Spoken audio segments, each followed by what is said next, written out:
Saudara, tanggal 25 Januari 2020, negara kita dikejutkan dengan kes pertama COVID-19 membabitkan warga Cina yang masuk ke Malaysia melalui Johor dari Singapura.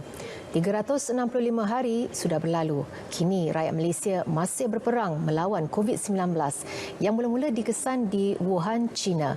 Ikuti laporan wartawan Muhammad Ashraf Ishak, genap setahun kes pertama COVID-19 dikesan di negara ini.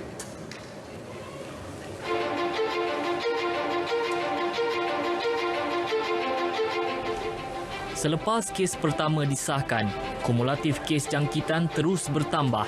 16 Mac 2020, jumlahnya mencecah 553 kes dari yang sama Perdana Menteri Tan Sri Muhyiddin Yassin mengumumkan pelaksanaan Perintah Kawalan Pergerakan PKP bermula 18 Mac.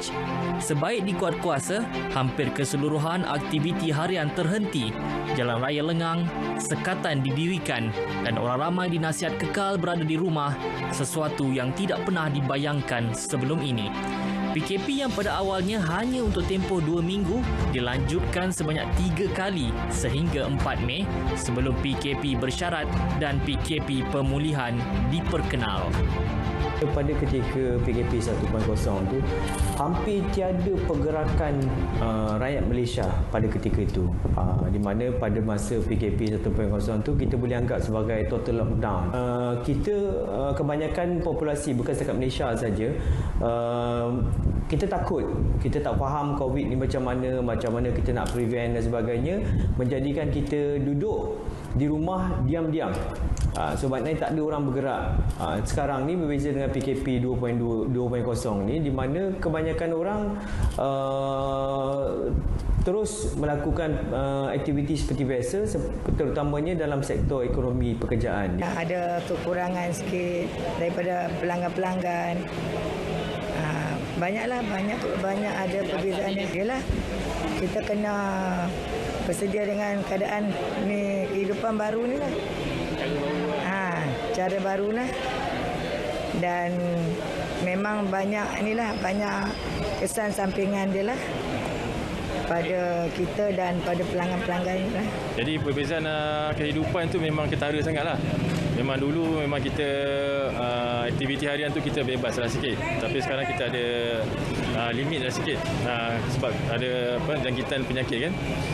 Dari segi ekonomi pun saya ingat ada terjejas. Meski berjaya membendung penularan COVID-19, pelaksanaan PKP memberi kesan serius kepada ekonomi negara. 5 pakej bantuan diperkenalkan secara berperingkat bagi meringankan beban rakyat. Kerajaan bagi tu memang banyak membantu jugalah. Kita tak ada meniaga kat sini, kerajaan bagi duit tu kira membantu kita belanja kat rumah kan. Kalau tak memang susahlah. Harap sangatlah COVID ni akan berakhir dan kita dapat seperti biasa. Ada. Memang kebanyakan keluarga yang makin susah kan. Habis kalau bantuan ni, dapat bantuan kita ringankan lah beban diorang. Memang banyaklah untuk peniaga-peniaga pun ada bantuan. Namun akibat sedikit kealpaan, COVID-19 kembali mengganas, memaksa kerajaan melaksanakan semula PKPB di kebanyakan negeri mulai Oktober lepas. Ekoran pertambahan mendadak kes baru, PKP dikuat kuasa di 6 negeri sebelum diperluas ke seluruh negara kecuali Sarawak.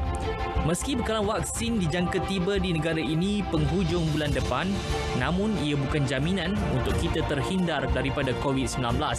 Aspek pematuhan SOP masih perlu ditekankan dan diamalkan setiap masa. Pandemik COVID-19 merupakan satu lagi lipatan sejarah yang akan membawa kita ke hadapan.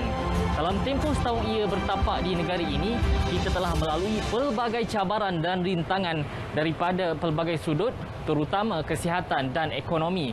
Kehadiran wabak ini bukan sahaja meragut kebebasan yang kita kecapi selama ini, malah memaksa kita untuk mengamalkan kebiasaan baru dalam kehidupan seharian seperti memakai pelitup separuh muka dan mengamalkan penjarakan fizikal. Untuk kembali bebas, kita perlu terus patuh kepada SOP yang ditetapkan dan mengikuti setiap arahan yang dikeluarkan kerajaan bagi memutuskan penularan wabak yang berbahaya ini. Muhammad Ashraf Ishak, Berita RTM.